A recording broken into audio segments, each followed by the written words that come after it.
দিদি সেখানকার টিচার ছিলেন। সুতরাং আমাদের সম্পর্কটা ঠিক প্রিন্সিপালের নয়, দিদি এবং ভাইয়ের সম্পর্ক। ফলে দিদি যখন বলেন এই সেমিনারের ব্যাপারে, না করবার কোনো অবকাশ থাকে না এবং ছিলও না কখনো। প্রফেসর সারেঙ্গী নিঃসন্দেহে উনি নিউ আলিপুর কলেজ বা কোথাকার সেইটা ওনার পরিচয় নয়, উনি এখন আমাদের সবার কলেজের, এবং দীর্ঘদিন ধরে উনি বহরমপুরে আসেন। এর আগেও বহরমপুর কলেজে আমরা ওনার সেমিনার অ্যাটেন্ড করেছি, এবং ন্যাক করার ক্ষেত্রে ওনার যে উৎসাহ, এবং সবচাইতে বড় কথা, আমি আমার কলেজ গত 26 বছর ধরে এই কলেজটি আছে। এই 26 বছর বয়সে আমি 24 বছরের মাথায় ওই কলেজে ন্যাক করতে পেরেছিলাম, এবং তার জন্য যারা আমাকে মানসিকভাবে শক্তি জুগিয়েছিলেন তার মধ্যে প্রফেসর সারেঙ্গী নিঃসন্দেহে অন্যতম প্রধান। ডক্টর অসীম মণ্ডল আছেন রামকৃষ্ণ মিশনের পক্ষ থেকে, স্যারও আমাদের মেন্টর। সুতরাং স্যারেরও একটা আলাদা দায়বদ্ধতা আমাদের প্রতি আছে এবং তারা সেটা পালন করেন, সেই জন্যে আমরা অত্যন্ত কৃতজ্ঞ। রয়েছেন আমার আরো সহকর্মী, চাপড়া কলেজের প্রিন্সিপাল রয়েছেন, একটু আগেই কিঞ্জলকিনী ম্যাডাম তার বক্তব্য রেখেছেন, এবং আমাদের ভাতৃতুল্য এবং সেই সঙ্গে আমাদের স্বল্প কাজে এই মুহূর্তে যার সহযোগিতা আমরা মিনিস্ট্রির পক্ষ থেকে পেয়ে থাকি, সেলিম বক্স মণ্ডল, তিনি অনলাইন মোডে আছেন যাদবপুর বিশ্ববিদ্যালয় থেকে, অত্যন্ত ব্যস্ত মানুষ। সোমা ম্যাডাম এখানে উপস্থিত আছেন, এবং সেই সঙ্গে দমকল গার্লস কলেজ আমাদের মতোই একটি সহযোগী কলেজ, তারা প্রত্যেকেই আজকে এই বিশেষ কর্মশালার সঙ্গে যুক্ত। বিষয়টা হচ্ছে যে স্টাফ ওয়েলফেয়ার এবং অ্যাপ্রেজাল সিস্টেমের যে বিষয়টা, সেটা আমরা প্রত্যেকে জানি। যখন ওই সিনিয়র লেকচারার থেকে সিনিয়র লেকচারার এই স্টেজগুলোর ব্যাপারগুলো ছিল, সেই সময় থেকে স্টাফ ওয়েলফেয়ারের একটা বিষয় ছিল, এবং বিশেষত নন টিচিং আমাদের যারা সহকর্মী, যাদেরকে ছাড়া আমরা এক পাও চলতে পারি না, তিনাদের ক্ষেত্রেও একটা প্রমোশনাল জায়গা ছিল। 10 বছর চাকরি হয়ে গেলে তার একটা গ্রেড চেঞ্জ হবে। ফলে এই ব্যাপারগুলো কিন্তু ছিল, সুতরাং এটা কোনো নতুন বিষয় নয়।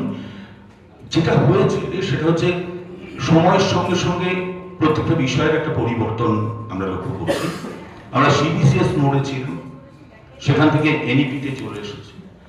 এটা বিতর্কিত বিষয় যে সেন্ট্রাল থেকে এটা যখন চালু করা হয়, আমরা যখন মেনে নিই, তখন আমাদের ইনফ্রাস্ট্রাকচার কতটা সেটার সঙ্গে ম্যাচ করেছে বা আমরা কতটা করাতে পেরেছি, ভবিষ্যৎ হয়তো তার উত্তরটা দেবে। কিন্তু এটা ঠিক যে ছেলে মেয়েদের মধ্যে শুধুমাত্র পড়াশোনা করার জন্য কলেজ, তার বাইরে অল অ্যারাউন্ড ডেভেলপমেন্টের যে কথাটা বইয়ের পাতায় পড়ে বড় হয়েছি, সেটা বাস্তবায়িত করা যায় কিনা, অর্থাৎ ছেলে মেয়েদের মধ্যে যে প্রতিভাগুলো আছে, সুপ্ত প্রতিভা, যেগুলো তারা জানেও না, এমডিসির মতো কোর্সগুলো, এসএসসির কোর্সগুলো যেগুলো, সেগুলোকে আমরা হয়তো প্রপারলি ইউটিলাইজ করতে পারছি না। এটা বলতে কোনো দ্বিধা নেই, আমরা প্রত্যেকে বুকে হাত দিয়ে এই কথাটা স্বীকার করতে বাধ্য, কারণ আমাদের সেই ধরনের পরিকাঠামো নেই, কিন্তু আমরা চেষ্টা করছি। উল্টো দিকে আমাদের স্টেজ 1 স্টেজ 2 করে আমাদেরকে যেতে হয়, 4 বছর অন্তর অন্তর প্রত্যেক বছরের রেকর্ডটা আমাদেরকে রাখতে হয়, এবং নতুন সিস্টেমে, আবার যে নতুন সিস্টেম, সেই সিস্টেমে আমরা সেটাকে কিভাবে আরো ভালোভাবে করতে পারি সেই রেকর্ডটা রাখতে হচ্ছে। 4 বছর অন্তর ন্যাক করতে হচ্ছে, সুতরাং প্রতিদিনের প্রত্যেকটা জিনিস রেকর্ড করতে হয়। এবং বাঙালি হিসাবে আমি একটা জিনিস আলাদা করে বলছি, সেটা আপনাদের সঙ্গে সবার সঙ্গে হয়তো মিলবে, সেটা হচ্ছে আমরা বাঙালিরা যে কোনো কাজ অত্যন্ত উৎসাহ নিয়ে করি, সফলভাবে রূপায়িত করি, কিন্তু আমাদের সবচেয়ে বড় একটা প্রবলেম ছিল, সেটা হচ্ছে আমরা কোনো রেকর্ড রাখিনি। ফলে অনেক কলেজকেই সমস্যার সম্মুখীন হতে হয় যে তারা কাজগুলো করেছে, কিন্তু যখন বলা হচ্ছে যে তুমি প্রপার ওয়েতে রেকর্ডগুলো কিভাবে প্রিজার্ভ করেছো সেটা দাও, সেটা তখন হয়ে ওঠে না। যোগ্য আইকিউএসি আমাদের গার্লস কলেজের এবং মধুবাবুর মতো বিচক্ষণ অধ্যাপকরা রয়েছেন, সুতরাং আমরা অত্যন্ত গর্বিত যে আমাদের জেলার এই কলেজ যে গ্রেড পেয়েছে, সেটা সত্যি আমাদের কাছে আনন্দের, এবং এটা আমাদের পথ প্রদর্শকের একটা ভূমিকা পালন অবশ্যই করে, বিশেষ করে ছোট কলেজগুলোর ক্ষেত্রে, কারণ আমাদের অনেক সীমাবদ্ধতা আছে। কিন্তু যেটা বিষয় সেটা হচ্ছে যে এই যে স্টাফ ওয়েলফেয়ারের কথা আমরা বলছি, সেখানে শুধু এনইপি নয়, সেই সঙ্গে রাজ্য সরকারের বেশ কিছু পরিকল্পনা আমরা দেখতে পেয়েছি, যেগুলো অল অ্যারাউন্ড ডেভেলপমেন্ট আমাদের ক্ষেত্রেও একটা গুরুত্বপূর্ণ ভূমিকা পালন করে চলেছে। যেমন আমরা এখন সুযোগ পাই যে 5 লাখ টাকা পর্যন্ত আমরা ট্রিটমেন্টের খরচ পেতে পারি। সামান্য ওই 500 টাকাটা স্যাক্রিফাইস করলেই আমি সেটা পেতে পারি। এই হেলথ স্কিমের আইডিয়াগুলো কিন্তু আগে ছিল না। দ্বিতীয় বিষয় হচ্ছে যে নতুন নতুন সাবজেক্টগুলো আসার জন্য এবং ছেলে মেয়েদের ওই সায়েন্স, আর্টস, কমার্স, এই যে প্রেজুডিসগুলো ছিল, আমি কোট আন কোট শব্দটা ব্যবহার করছি, এখান থেকে তারা বেরোতে পেরেছে। সুতরাং তুমি কি নিয়ে পড়ো বাবা, আমি ফিজিক্স নিয়ে পড়ি বলতে গিয়ে কাঁধটা একটু উঠে গেল, তুই কি নিয়ে পড়িস, হিস্ট্রি, ও তোর আর কিছু অভাব ছিল না।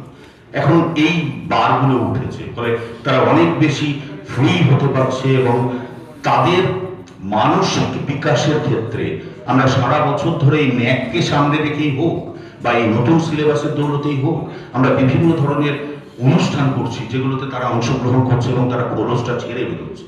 সুতরাং ওই গ্রামের থেকে এসেছে ফার্স্ট জেনারেশন লার্নার, মুর্শিদাবাদ পিছিয়ে থাকা জেলা, এই যে শুনতে শুনতে কান পচে গেছিল, সেই জায়গাটার থেকে আমরা অনেকটা ওভারকাম করতে পারছি। নিঃসন্দেহে ক্লাস্টার অফ কলেজ যে আইডিয়াটা, যদিও আমরা প্রথমে জানতাম 2-4টে ক্লাস এদিক ওদিক চেঞ্জ করে নিলেই হয়, কিন্তু ন্যাকে তো এখন 1 মাস মিনিমাম সেই ব্যাপারটাকে বলা হচ্ছে।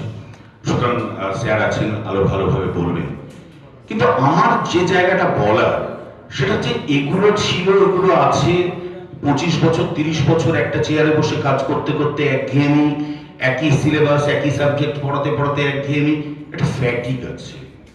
তো সেক্ষেত্রে আমাদের যেটা করতে হচ্ছে সেটা হচ্ছে, প্রায়শই দেখবেন খবরের কাগজ খুলে আমাদের ছেলেমেয়েরা অনেক সময় সুইসাইডের পথ বেছে নিচ্ছে।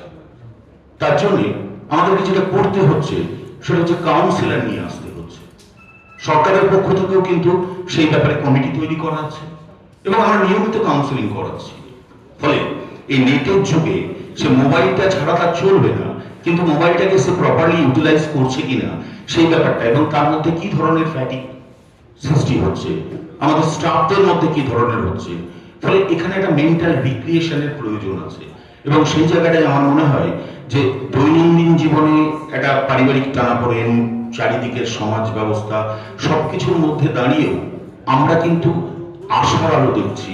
আশার আলো দেখছি এই কারণেই যে যখন অন্তত ওই শিক্ষক দিবসের দিনে মাননীয় মুখ্যমন্ত্রীর কাছ থেকে একটা কার্ড আসে, শুভেচ্ছা বার্তা, বা দুর্গাপুজোর পরে যে একটা কার্ড আসে, সেটাও কিন্তু আমাদেরকে অনেকটা উৎসাহিত করে এবং আমরা বুঝতে পারি যে না, আমরা একা নই, আমাদের সঙ্গে সমগ্র সরকারটি রয়েছে।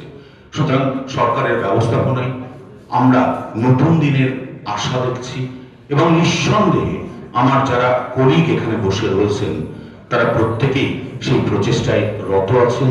আগামী দিনে নিশ্চয়ই আমরা একটা সুন্দর সকাল দেখতে পাবো, এই আশা রেখে এই কলেজের আজকের কর্মশালার সার্বিক সাফল্য কামনা করে কথা শেষ করছি।